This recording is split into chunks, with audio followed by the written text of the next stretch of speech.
Welcome to The Drop, the official podcast of the 130th Airlift Wing. I'm Senior Master Sergeant Eugene Christ from your 130th Public Affairs. Joining me on the pod today is Colonel Pat Chard, 130th Airlift Wing Deputy Commander, and a special guest. Colonel Chard, we've taken the drop on the road. Will you please introduce our guest? Boy, we really have taken the drop on the road. You know, I want our folks to really know that we will go anywhere for content for them. Amen. And hopefully they've seen of our most recent episodes that we've been kind of branching out into some new areas of content for the drop, and today is no exception. So we've taken this show on the road, so to speak. Thank you to have Lieutenant Brown here and Senior Master Sergeant Christ here with me, as well as our special guest. And before I name who he is, I want to talk a little bit about how much the work that he does shares in common with our military mission. First of all, our guest today is a leader who must repeatedly craft and mold a team from people who come from different communities and backgrounds, just like we do. Teamwork is vitally important to his profession. While some positions may be a little more glamorous or high profile, success requires everyone to do their job and do it well. Man, that's no different for us. His profession involves a form of aerial delivery where precision and timing are crucial to hitting your target. The same is true for us. Practice, and I mean lots of practice, is fundamental to honing their craft and doing it in concert with their teammates. Man, that's no different than us, right? And just like us, our guests will spend significantly more time in practice and preparing for their mission than actually doing it. So, without further ado, Airman of the 130th Airlift Wing, I am proud to introduce Charles Huff, the head coach of the Marshall Thundering Herd football team. Welcome, Coach Huff. Welcome to the drop. Appreciate you guys having me. This is truly an honor for me. I fully understand, and oftentimes, you know, sports and leadership are often kind of paired or compared to military. But I first want to say I have the utmost respect for what you guys do. At the end of the day, you know, we win or lose a game and we all go home and hug our families.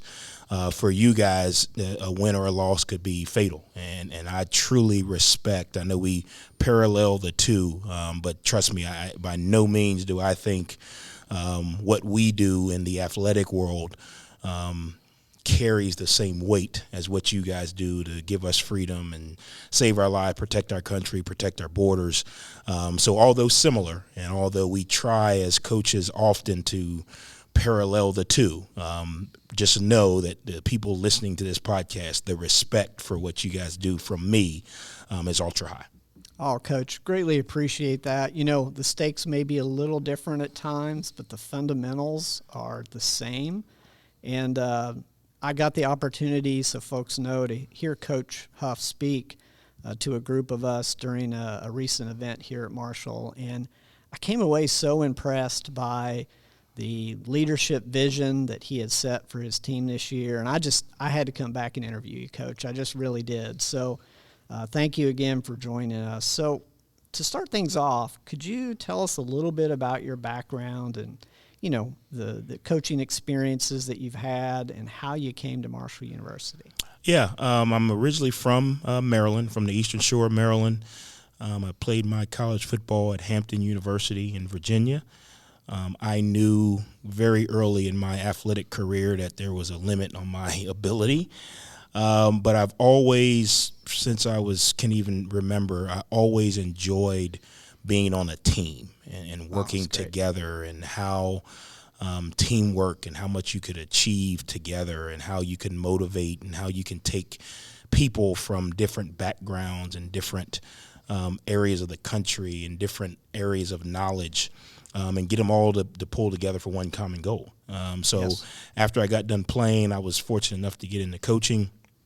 And then the roller coaster started. I've started at Tennessee State University. I went to Vanderbilt University. I went to the University of Maryland, spent some time in the NFL with the Buffalo Bills. Spent a lot of time, at Penn State there. Spent time in Mississippi State, and then the last stop before I got here at Marshall, I was at the University of Alabama for 2 years, which in the sports world is kind of the doctorate level teaching. I got to work for Coach Nick Saban for 2 years, and the beauty of that was not just getting to work for, in my opinion, the greatest coach of all time. Obviously, I wasn't born, when the Lombardis and those guys were coaching, but of my era, the greatest coach of all time. A lot of people just think you go to Alabama, you win a national championship, and it's kind of like Disney World where they just, sprinkle the have fun dust on you when you go in the gates. But I was there. In our first year, we did not win the national championship. We actually came up short. My second year, we won the national championship. So I got to see both sides of what elite failure would look like, you know, from the anticipation of, the team we had and the players we had, and, the anticipation was high and we fell short.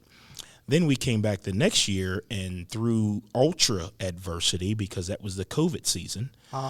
So we battled the COVID season. We did not have as good of a team, quote unquote, on paper as we did the year before. But we had a better team, if that kind of makes sense. And I learned it's not about having the best players on the team or in the boat. It's about having the right players on the team or on the boat. And how do you as a coach determine who are the right players versus the best players? Obviously, the better the player, the better the performer, the better the opportunity for the mission to go well. But it's not always about who's the fastest or strongest. It's about who can manage their role the best. And I thought what I learned in those 2 years was, kind of both sides, extreme failure and then extreme success through adversity on both sides. Then I was blessed enough to get the job here at Marshall. I've been here for 3 years, going into my 4th year. Interesting way I came into Marshall, we were a part of another conference, Conference USA. So we started building our model to be productive in Conference USA. Well, after the first year, we switched to the Sun Belt. So then we had to kind of adjust the model to win in the Sun Belt. Well, in between that adjusting, they threw in this thing called NIL and transfer portal. So we had to readjust. So again, just learning to manage the new landscape and learning how to build a team when buying a team is kind of the way to go now. And still understanding, okay, how do we get the right players in position? Once we get the right players on our team and in position, how do we all lead them when they all may have not chose Marshall out of high school, or they all may have not been, Marshall fans when they were 5 years old? Some of these young men committed to other schools. Some of these young men didn't even know what Marshall was until, they got to high school or, and started playing the game. So that's been the quest that we've been on, and we've been using successes and failures to kind of build to where we are now. And I think it's different because every year is a new year, but every year you're able to use a lot of the lessons, positively and negatively, that you have been through, not only as a coach, players, team, staff, the whole nine. I think it's interesting, your experience there at Alabama that you mentioned. I can't imagine working in an industry for a fan base that is so devoted as the Alabama fan base is, knowing that that program has performed at such a high level for such a long period of time. The expectation each season is almost perfection, right? Correct. Undefeated season, national championship. Like, that is the expectation. And if you don't deliver that year after year after year, I can imagine the pressure that must exist in an environment like that. Now, you tell me, Coach Saban looks like, he's cool and collected, that he's he's a man who really thinks about what he's doing, and he's very deliberate in his actions. Could you just tell me really quickly a little bit, how coming from an environment like that with such high expectations, and now coming to Marshall, do you bring some of that with you? I mean, what's your experience been with that? Yeah, Coach Saban is very intentional about everything that he does. I'll tell a quick story. You guys probably won't. He wears the same pair of pants on Monday, He wears the same pair of pants on Tuesday, Wednesday. So if it's Wednesday, he's got on blue slacks and brown shoes. If it's Tuesday, he's got on gray slacks and brown shoes. Or every day he has a routine. And oh, wow. And Does he do that during the year or just during the season? Just during the season. I mean, Okay. he wears his shorts and he plays golf, and you've probably seen him on the boat with his Yankees shirt on. But during the season, it's the same routine. And I don't know if it is intentional. Like he wakes up and says, it's Monday, I'm grabbing my black pants. But it just goes to show that he is so intentional and routine-based. Yes. Because in order for you to have sustained success, you got to have a routine. And whenever you are, in leadership, if your routine is not consistent, then you can't expect the people or the players that work for you or around you to be consistent. If you come in one day and everything is happy and you're jumping around and smiling, the next day you're in the dumps, that's the performance that your team will carry. So Coach Saban had a very intentional and a deliberate routine about everything that he did. The yearly calendar, the way we met, the periods of the year where we did certain things, the periods of the year where he talked about certain things because of, adversity that may be hitting, or, you're getting to the end of training camp, everyone's getting a little tired, and he always had a routine with exactly what to say, when to say it, obviously adjusting year by year, but it was always very consistent. People ask me all the time, did you bring anything from Alabama? And I would say I brought the two most important things to be successful in any business: consistency and discipline. And ultimately, whatever you do, wherever you go, you got to be consistent in your work, right? If you're a running back, you got to be consistent. You got to do what you're supposed to do, when you're supposed to do it, the way it's supposed to be done. And you got to do it that way over and over and over. And that's why we practice, so we can get that consistency in the game. And then you got to have the discipline to make the conscious choices and decisions to stay consistent, right? You can't say, well, we won a game, so we're going to take practice off, or we won a game, so, we won't watch as much film as we did the next week. You got to have the discipline to stay with your routine to produce that consistency. Oh, absolutely true. So, let's talk about here at Marshall. So, as you mentioned, this is your fourth season. Tell me a little bit about last year and how that experience shaped your approach for the 2024 season. Yeah, so I'll go back 3 years ago, or 2 years ago from now. We had a really good team. We beat Notre Dame. Yep. Big win. We ended the season 9-4 on a 5-game win streak. We won our first bowl game in our tenure. A lot of the players that were on that team had never won a championship, whether it was high school, college, or anything. So we ended that year on such a high. Coming into last season, or the 23 season, we're riding that high. We're talking about, hey, we got to make sure we do the things that got us to this point.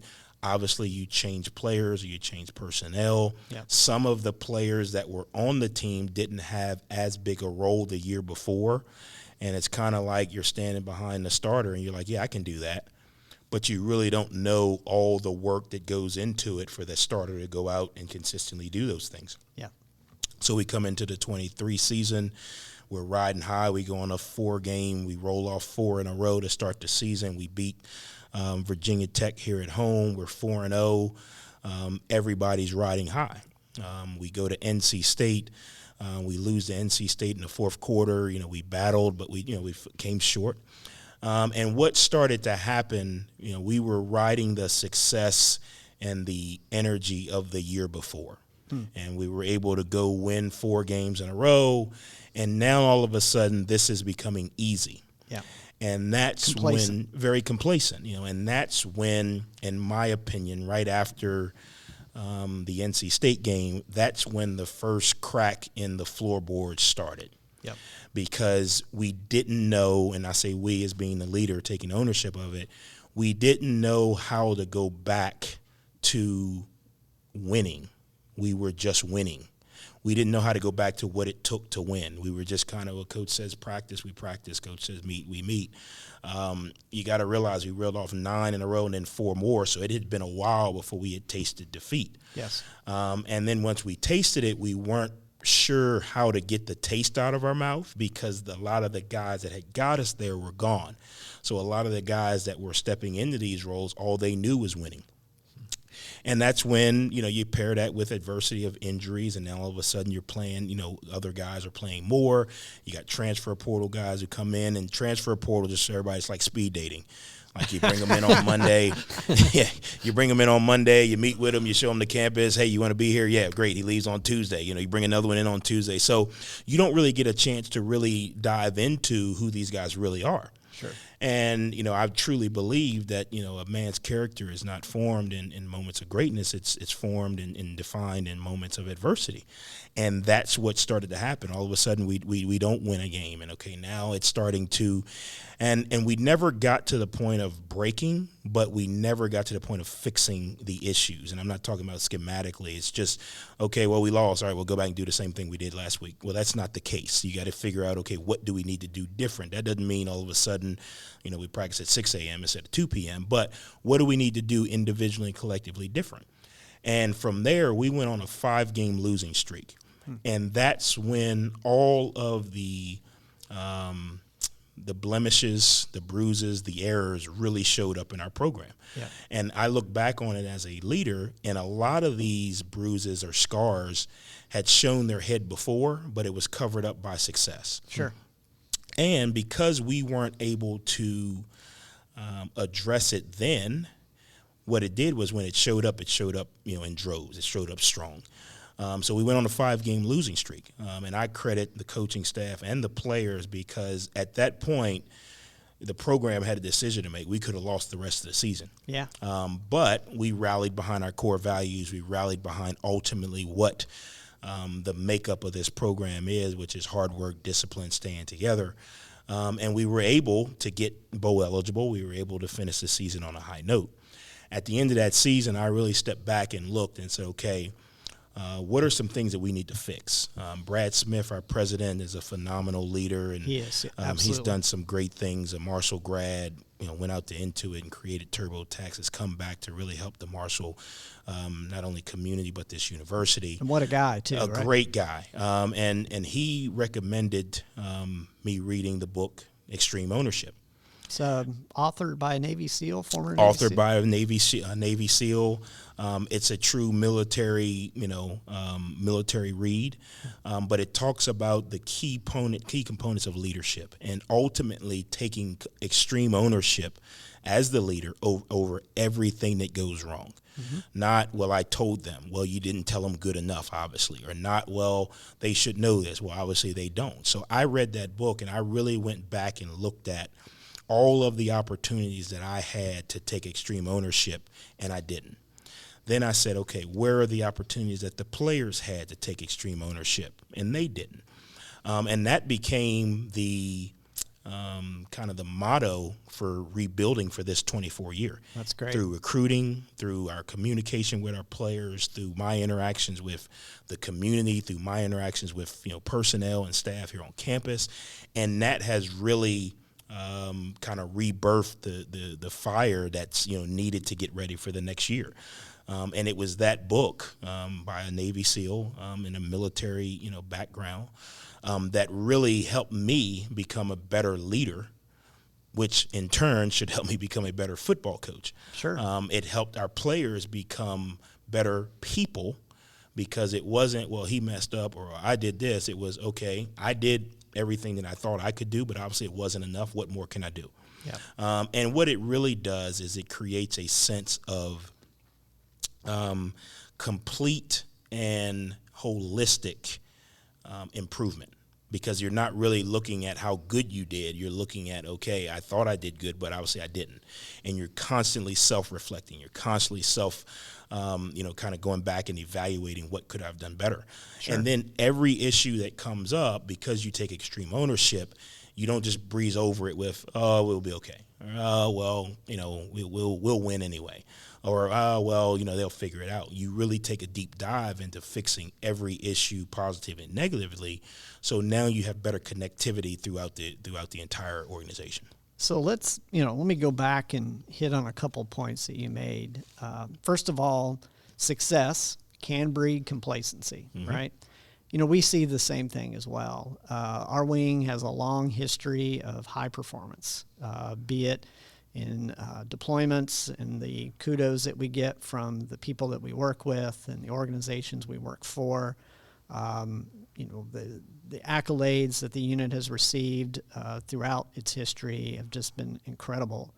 The history of performance from major command inspections, be it readiness inspections or our unit efficiency inspections, have always been high marks. The problem with sustained success like that is people get used to it, especially as the kind of more mature and experienced individuals of your organization who then retire and leave.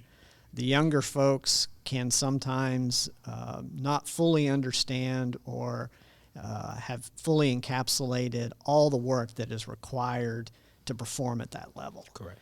And it can lead to a sense of complacency. And it's something that we battle all the time. And some of the ways that we do that is we bring outside organizations in to look at us. Not just from a big perspective, like from the wing as a whole, but we have each section do it themselves. So if you're in finance or aircraft maintenance or security forces, you're going to bring in counterparts from outside the organization to look at you. We also have a rigorous self-inspection program that we do, and really what we're trying to do is beat back that complacency and to ensure that we maintain a high level of readiness and a high level of compliance when it comes to all the things that are being asked of us. It's very tough. I'll tell you that right now. Trust me, I get it. Yeah. So the other thing you touched on that I really liked is you talked about values. And, the Air Force, we have our core values: integrity first, service before self, and excellence in all we do. But within the 130th Airlift Wing, we also focus on what we call the 3 R's, which is readiness, respect for others, and responsiveness to change. So those kind of encapsulate who we are from a value proposition and what we ask of our airmen. And, the vision that you put together when it came to extreme ownership resonates, I think, and you correct me if I'm wrong, but it's all the way through your organization, right? Yes. Even your equipment managers who are doing arguably some of the most mundane tasks within your football program, for them to embrace the fact that, hey, how well I do my job impacts performance on the field. Correct. And to take ownership of those aspects and knowing that they're supporting those elite athletes that are out there, performing every weekend. We ask our people to do the same thing. And that's one of the lessons that I want them to, our listeners to take away from this, how important it is to take ownership of your part in that team. And recognize that anytime you find yourself going, oh, well, that's somebody else's job, you're wrong, flat out. When it comes time to do things such as setting up tables and chairs, hey, everybody, let's go grab a table, let's go grab some chairs, let's get it done quick. And not everyone does that. And so since you've touched on extreme ownership a little bit, let me ask you this. Recognizing that the transfer portal brings new faces in every season, how do you deal with someone who says, well, I wasn't here last season. I don't own our 6-7 record last year. I'm the new guy. How do you sell this extreme ownership to that individual that's coming in? How do you message it, and how do you get them to have buy-in into what you're doing? Yeah, well, I kind of I compare it to marriage, and I tell them, if you marry into a crazy family, you're a part of that crazy family. And I try to explain it to them, and two things. One, I explain it to them, from you're joining this family, right? So if you're going to marry into, the royal family, whether you are, royalty or not, you have now become a part of the royal family. If you marry into a family that's got issues, well, you have now become a part of that. Does not mean that you are that, but it means now that you're responsible for managing your part of that. Sure. Secondly, I try to get them to understand, okay, because you chose here, there was something about this program that fit you. So because this shoe fits you, yes, you have to wear the shoe with the sole that's wearing out because it's the one that fits you.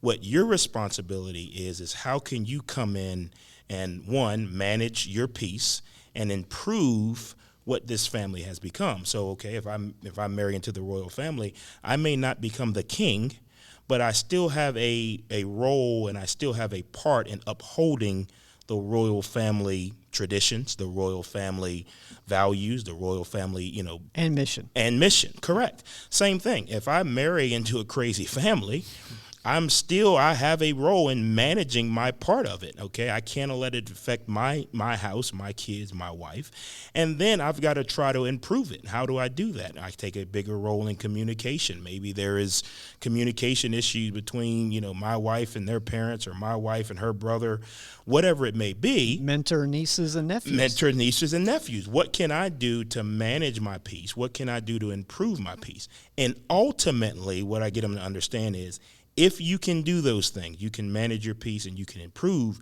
you're going to create greater value for yourself. Yes. Because you're going to live a happier life because there's going to be less drama. If you just say, yeah, that's the crazy side of the family, I don't deal with them, well, it's going to affect you. So you're not going to be able to create as much value for yourself. If you say, yeah, I'm married into the royal family, but I don't do that tradition that they do, ultimately you're missing out on the opportunity to create value for yourself. What I found is it's easier for people to take extreme ownership when they see how it directly benefits them. All of us are selfish by nature. That's just what we are. Sure. There's a lot of people that have big hearts. There's a lot of people that have, giving spirits. But ultimately, Maslow's, hierarchy of needs, we're ultimately all looking for self-actualization, right? We're looking to make sure ourselves are fine first. Typically, once young men, especially in today's generation, once they realize what it can do to benefit them, they're more willing to help and buy in and become a part. When they feel like they're giving, and they don't see a return for them, then they have a limit on how much they'll give. I'll meet with this, rookie and watch film with him, coach, but I got to go do whatever I need to do. Well, if you meet with him a little bit longer, maybe he'll create a play that gives you an opportunity to make a play. Oh, wait a minute. Okay, so if I'm the quarterback and I meet with this receiver a little bit longer, maybe when I throw him the ball, he'll actually catch it. He'll be in the right area. He'll understand what he needs to do, which ultimately helps my stats. Is it about building trust too? It's about building trust, but it's also, in my opinion, it's about seeing both sides of the coin. Yep. Right? I can trust you as long as I know what the benefit is for you, what the benefit is for me. Now we can work to a common goal. Yep. Working together, the byproduct of that is building that trust. Now I know I've spent X amount of hours with this receiver, and I know that he's going to be in the right area. And if he's not, I know I got to spend more. If I'm taking extreme ownership of it, I'm not saying, Coach, get him out of here. He can't do it. He's not in the right area. No, it's, hey, let's meet again tonight. Let's get together again tonight because obviously you still don't understand or there's some confusion. Hey, let's walk through it. Let's talk through it. Let's watch it. So now the byproduct of that seeing both sides of the coin is now we build trust.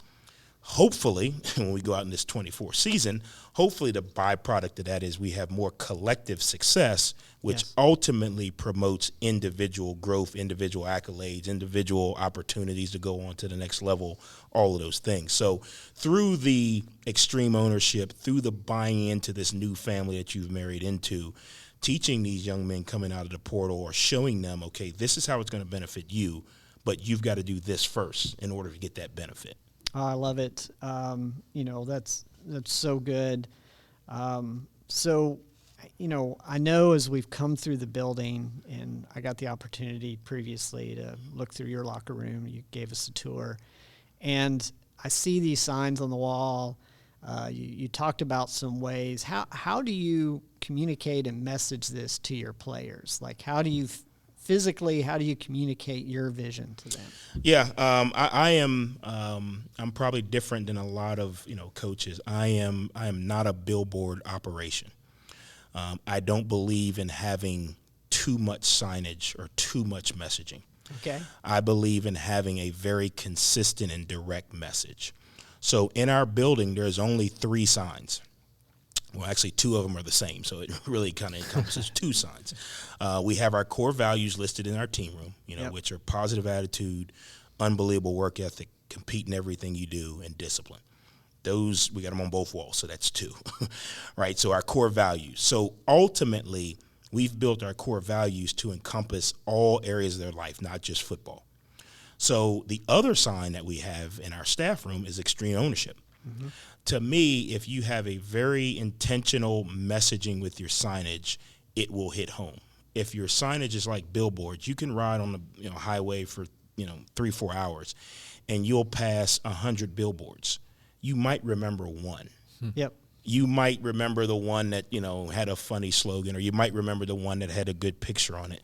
But if you rode for 3 hours on the highway and you saw the same billboard over and over and over and over the entire drive, when you got home or when you got to your destination, you'd be like, man, Jesus is real. Because that would be the one you saw. So my goal or my attempt is not to overload them with messaging. My attempt is to be very intentional about what they see, so that way, regardless if they see our core values on the wall before a game, after a game, big win, big loss, before a test, after a test, girlfriend broke up with them, dog died, family issues, whatever it is, they can always go back to ultimately what our core values are and help them fix that problem. The reason I've put extreme ownership in our staff room is because I want all of our commanders, in theory, all of our coaches, all of our staff, all of our assistants, to see that sign and understand when we come in our staff room, I have to take extreme ownership over my position or my role, regardless of how I feel today, regardless of if we won, regardless of, hey, the offense did really, really good today, the defense didn't do great, or, our administration staff did a really good job in setting up, the recruiting visit or whatever it is. Regardless of what I've done, regardless of what's going on in my life, I'm working here at Marshall, but I got a sick kid at home, or I'm working here at Marshall and, I've got to help my family this weekend. Whatever it may be, I've got to take extreme ownership over my role. I believe if you are very intentional about your signage and messaging, it'll hit home. Yep. If you overload them, it's kind of like, again, riding down the highway. You see one billboard, you see another, you probably passed 10 you didn't even pay attention to because your mind was somewhere else. Yes. So that's our method. And ultimately, those are the things that I talk about when there are positive situations or negative situations. Are we still reflecting our core values, like you talked about, the 3 R's? Regardless of if we executed the mission perfectly or we failed, are we still attached and are we still striving for our 3 R's? And if we can do that, then ultimately we'll be able to fix whatever issue it is. We'll be able to celebrate our successes, but still get back to work. We'll be able to learn from our defeats, but still get back to work. We'll be able to manage outside areas of our life and still, own our roles. Yep. And ultimately, hopefully, that will create that sustained success. I love that simple and direct approach. To a certain degree, we've taken a similar approach. For example, our Wings strategic plan, like if you would look at a lot of our counterparts throughout the Air National Guard or the Air Force, and you look at their strategic plan, many times they're 15, 20 pages. Well, your average airman's not going to read it. Right. They're just not. So you've got to simplify things and deliver content that is they're able to consume in a repeated fashion, as you're talking about. So our strategic plan's 1 page, and there's not a lot of words on it for a strategic plan. It's also one that hasn't changed a lot over time. Why? Because, number one, if you're changing your strategic plan every year, it's not strategic. Mm-hmm. So, what we ask of folks to do is relatively simple, but we ask them to do it at a very high level. And going after what you were saying with extreme ownership, I could see very easily if I apply extreme ownership to the core values of the Marshall football program, that means I have to deliver an unbelievable work ethic every day. So, hey, we just won a football game. We're coming off a win. Man, I had a great game. Like, I scored 2 touchdowns. I had so many receptions. I'm feeling really good about myself. Well, when I come into the next practice, Extreme ownership means I need to show up early. Correct. I need to put in extra time. I need to give knowledge to the younger people coming up behind me and say, hey, I had a lot of success this weekend. Here's what worked well for me. Why don't you try it? Hey, let's do some routes together. Let's work out together. You want to coach our wideout? But, I can see the value of that. And, the same thing applies for us. If you're, changing a tire on an aircraft, or you're repairing an engine, or you're going to fly, embracing every aspect of the mission that you're performing and how it contributes to the wing's overall mission is extremely important. We also ask people to be accountable for their actions. So extreme ownership means when you mess up, you own it. And you'll see, for example, if you ever came up to fly with some of our air crew members and you go through their debriefing, after they fly, every air crew conducts a debrief. And they talk in a very open, non-attributional fashion about what went wrong and what went right. And as air crew, you're expected to evaluate your own performance and to accept evaluations from others. And that can be things like, hey, when I turned from base to final, I turned too soon, or I carried too much airspeed over the threshold, whatever the case may be. But you're expected to critique yourself and to accept feedback from others to continuously improve. And that's part of that extreme ownership. And that applies itself throughout all of our career fields. So I love your message all the way, and I really want to tell you how much I think it resonates with our members. So I've got kind of one more question for you, Coach. And, we have a lot of similarities in what we do. And one of the similar aspects is that we bring both football coaches and military leaders. We bring young people into our organizations. That's who we're recruiting, is those 18, 19, 20-year-old individuals. That makes up the bulk of our new recruits. And when they come into the organization, we ask them to do things like to uphold standards that they're not used to, to exhibit certain types of behaviors, professional behaviors that they may not be used to doing. How do you handle within a football program situations like that? How do you talk to young people to get them to understand what your expectations are of them from professional behavior? Because, they're coming to college for the first time, right? Correct. And they're going to be surrounded by temptations that, don't support extreme ownership of their participation in this program. How do you handle things like that, and what's your message to those young people? Well, one of the things we try to do is use our leaders, and in today's generation, and I'm talking in the athletic world, the word leadership is very scary, because young men in today's generation, because they have everything on their phones, because they have their own brands, everybody's got their own social media, I'm gonna worry about me. I'm not going to worry about telling Johnny what to do. When I played, if the leader said run through the wall, everybody just ran through the wall. You didn't ask any questions. It was the way it is. Now, if someone says run through a wall, there's going to be two guys that pull up a YouTube clip of why we shouldn't run through a wall. There's going to be another guy that pulls up a TikTok picture of crazy people running through a wall and getting hurt and say we shouldn't do this. So I try not to use the word leaders. I talk about leadership responsibilities. Okay. Right? So I tell these guys, you don't have to be a leader. You don't have to take on the role or the weight of leadership. You don't have to go over there and get him out of bed to get him here. You don't have to go over there and tell him to run faster. Leadership responsibilities mean you do what you're supposed to do. And then that way, me as the leader, I can point to you as this is how we do things. Because again, these kids in today's age, everyone's on their phone, everything is visual. So if they can see what our culture, if they can see what our behavior looks like, if they can see what our decorum is, if they can see some of our basic, fundamental, pieces to the program, then it's easier to say, okay, I see what that looks like and I see what I'm doing. That's different. So I ask our leaders to have leadership responsibilities. The other thing we try to do is we try to surround them around guys who have those qualities that we're looking for. So if we have a young kid who's, maybe from, the South, and, there's another guy from the South that's a leader on the team, we try to pair them up in a mentorship, not a leadership, but a mentorship. How do we do that?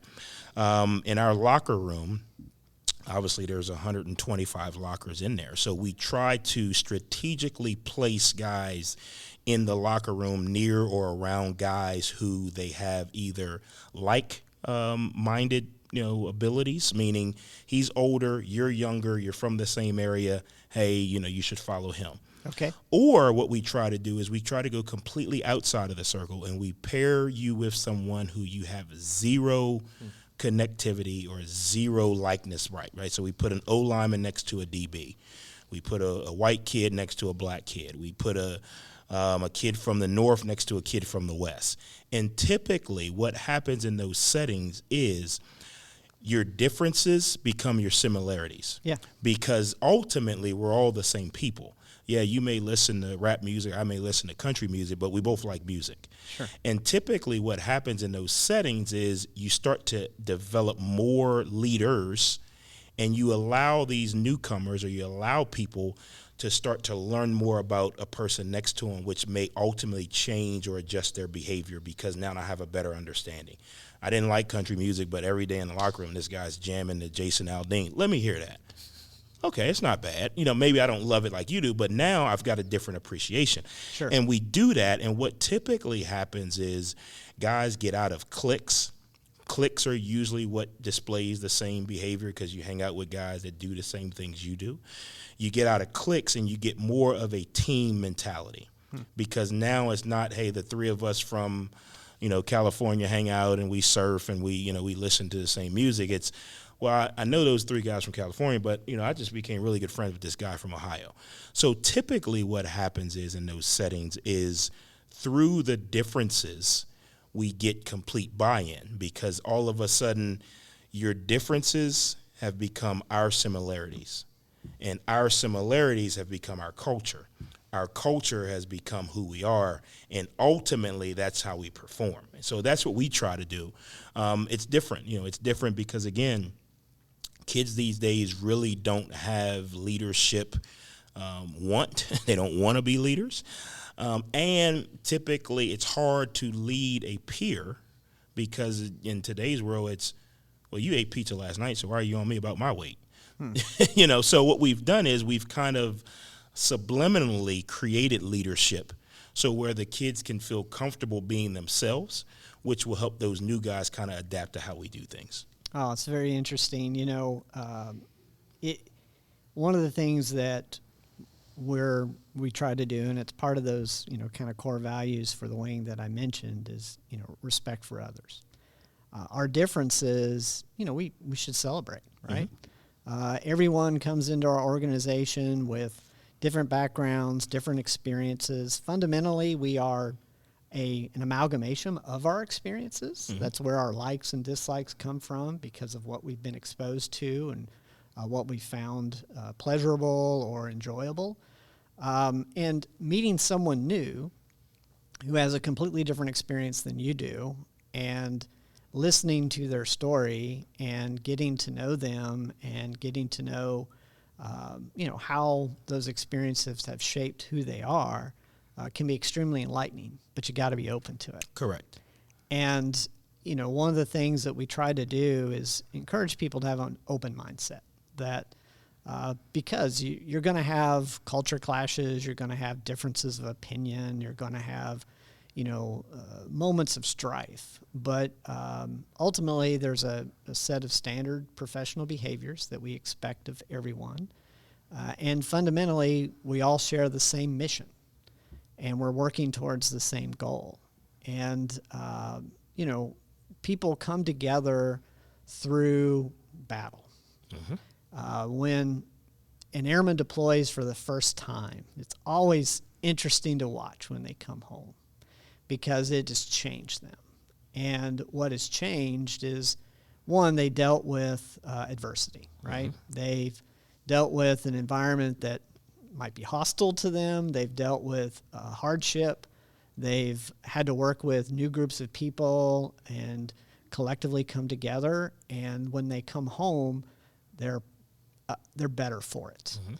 And it's so interesting to watch. And I'm sure that you experience the same thing with a football program, that, once you hit that gridiron, right, and once you're, full contact is happening with an adversary, those little differences fade away. Mm-hmm. And those little arguments or gripes that you have with each other disappear quickly. And, fundamentally, a lot of that's very similar to us.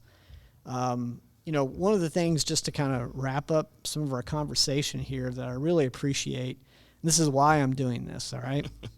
So in the Air Force, we have a lot of regulations. And most of our regulations are really lengthy. For example, the dress and appearance regulation that dictates how we wear our uniforms is almost 300 pages. And our regulations typically will tell people the what, they'll tell people the why, and they'll tell them the how. Like our dress and appearance reg says this patch has to be here, it has to be worn in a certain way, your hat has to be worn in a certain way, etc. When it comes to command and the responsibilities for command, I think you would agree command is important, mm-hmm. right? Mm-hmm. It's an important role for a leader. The regulation for responsibilities of command is AFI 1-2. It's 6 pages. And our football players wouldn't get that. That includes a cover page and a glossary in the back. So it's really about 3.5 pages of content. And the reason why it is that way is the regulation covers some of the what and a little bit of the why, but it doesn't cover the how at all. It talks about things like the art of command. And, command and leadership, there's a little bit of science to it, but there's a lot of art that comes in it as well. I appreciate you talking to us today, Coach, because you've helped me share with our audience a little bit of art in how the Marshall football program comes together. And I think there's a lot of really good lessons that we can take away from this. I also wanted to let you know, I don't know if you know this or not, but the Marshall University football program and the West Virginia Air National Guard, we have a shared history of rising above great tragedy to achieve heights of excellence. Similar to the Southern Airways crash in 1970 that took the lives of 75 Thundering Herd players, coaches, supporters, and crew, 21 members of the West Virginia Air National Guard based in Charleston, West Virginia, were killed when their plane crashed in bad weather on April 8, 1951. They were returning from a mobilization base in another state to attend the funeral of a fallen airman. Like Marshall University, who famously rebuilt their football program around the young Thundering Herd and went on to eventually win national championships in 1992 and 1996, the 130th Airlift Wing has gone on to achieving its own record of accomplishments through multiple deployments in the service of our nation and being awarded the Air Force Outstanding Unit Award 7 times. So in honor of the legacies of both of our organizations and the history that we represent and the people who came before us, Coach, I want to thank you so much for joining us today. It's been a wonderful conversation. No, I thank you guys, and again, I am a military aficionado as far as research. I won't say I know everything, but I research a lot because I do have a lot of respect for the parallels of what you guys do and how important a team is and how important being detailed and how important is being organized and how important executing at a high rate collectively, parallels with sports, and it's probably, in this world, it's probably the two most paralleled, items, as far as you guys have a very specific goal and there's consequences when, members of the team aren't able to execute at a high level. Yes. Same way we have a very specific, set of goals and there's consequences when guys are not able to execute at a high level. And then there's people who are ultimately responsible for the masses. Yes. And their decisions, their approach, their consistency, their ability to explain, their ability to effect change, their ability to get multiple different backgrounds and areas of people to work together for a common goal. So I have a lot of respect for you guys as a person, as an American, as a member of this great country, and then two, as a leader as well, who knows the challenges, who knows the moments of brief enjoyment because you go right back to what's next. Yep. And sometimes as a leader, you don't really get a chance to enjoy the work that has been put in to get you to the finish line because you're looking for the next mission or you're looking for the next goal. So I have a lot of respect, a lot of admiration, and I appreciate you guys having me on. This is truly an honor. No disrespect to any other podcast, but this is the most honorable moment of my podcast career. So I thank you guys. Well, on behalf of our airmen, thank you very much for your kind words. And, invitations always open. Come up and visit us. We love to show you around, let you meet some folks. So awesome. Same to you guys. Coach. Anytime you guys want to come to a game, you guys are more than welcome to come and check out the herd and support the herd. Well, thank you. Good luck this year. Thanks, guys. Go herd. And that's going to do it for this episode of The Drop. For more information about the 130th Airlift Wing, visit us on the web at www.130aw.ang.af.mil. Additionally, you can find us on all major social media platforms. Lastly, you can see us in the skies delivering freedom with courage. This is Senior Master Sergeant Eugene Christ reminding you to stay ready to go.